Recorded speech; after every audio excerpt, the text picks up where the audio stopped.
Assalamualaikum warahmatullahi wabarakatuh. Selamat datang di Ivan Putra Channel yang menceritakan tentang kisah-kisah hantu yang ada di Indonesia. Bagi kalian yang belum subscribe, silahkan subscribe terlebih dahulu. Selamat menonton.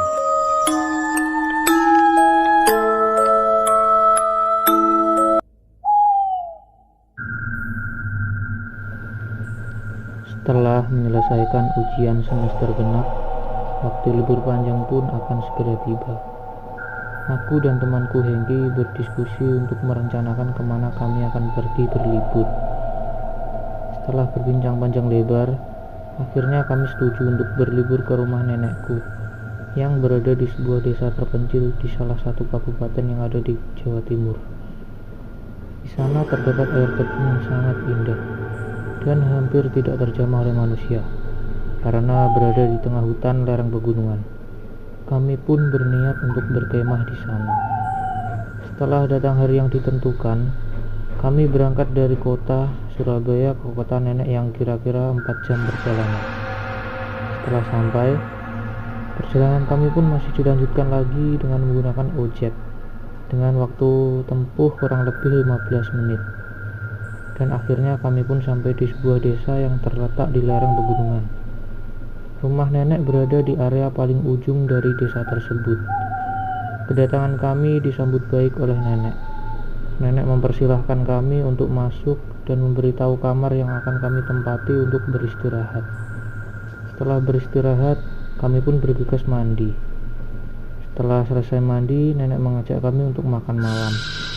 Di tengah makan malam tersebut, aku menceritakan niat kami untuk berkemah di air terjun Kledes. Mendengar perkataanku, nenek sedikit kaget lalu menjawab, "Mending ora usah le, ing kono jarang dijamah menungso, anggone ya rada wingit." Karena kami anak yang tak takut akan hal mistis, aku meyakinkan nenek. "Wis to Mbah, niatku mek kemah ora reno-reno. Insyaallah gak enek apa-apa kok."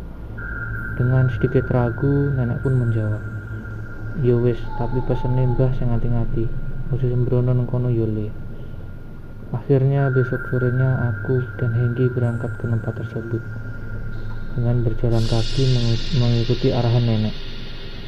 Perjalanan melalui jalan setapak memasuki hutan yang menanjak karena berada di lereng pegunungan. Ketika sudah masuk ke tengah hutan, hari pun mulai gelap dan tiba-tiba aku bertemu dengan seseorang yang berpakaian lusuh dan berambut gimbal yang bertingkah sangat aneh. Kami mencoba menyapanya, tapi orang tersebut terasa aneh. Setelah berlalu dari orang tersebut, Hengki berkata, "Aneh yo, masa nang tangan alas ana wong gendeng. Jane menungso apa demit kuwi?" Dan kami pun menoleh ke belakang. Tiba-tiba orang tersebut sudah hilang. "Iya toh, aneh, mosok roh wis hilang." Hengki kembali berkata.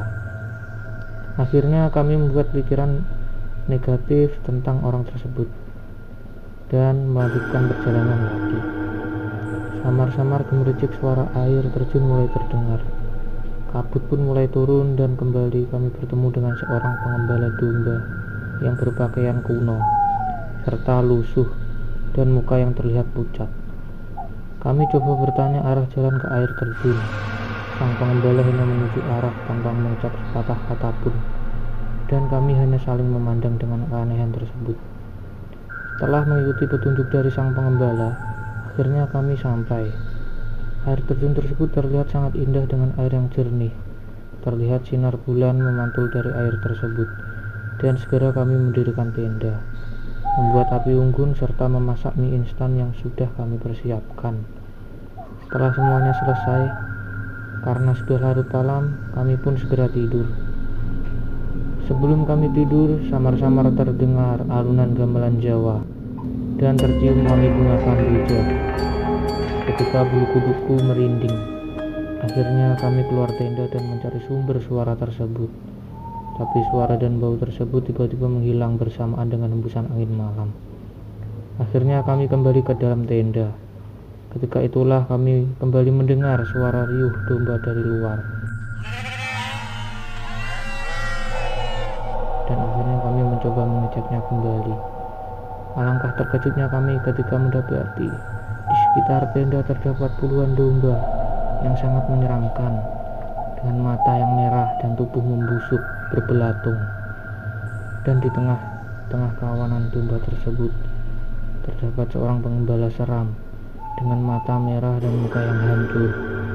Pengembala tersebut menyeringai dan tertawa keras dengan suara yang mengerikan. Kami pun langsung meninggalkan tenda dan tas kami di sana, serta berlari sekuat tenaga tanpa menghiraukan curamnya medan dan semak belukar yang ada di depan. Walaupun kabut semakin tebal, kami pun tak menghiraukan.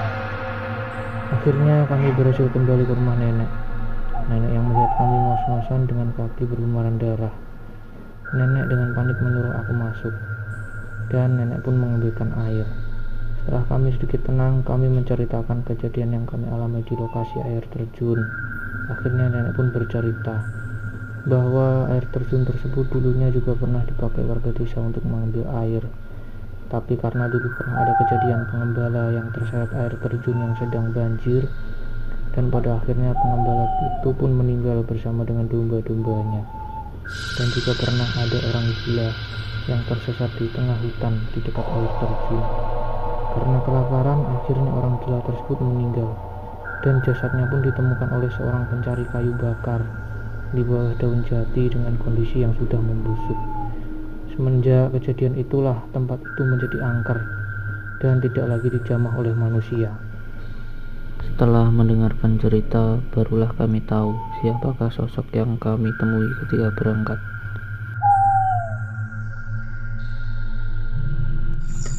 Terima kasih sudah mampir di channel ini. Jangan lupa like, share, dan subscribe. Bagi kalian yang punya cerita-cerita hantu yang ada di Indonesia, silahkan kirim di link di bawah ini. Terima kasih.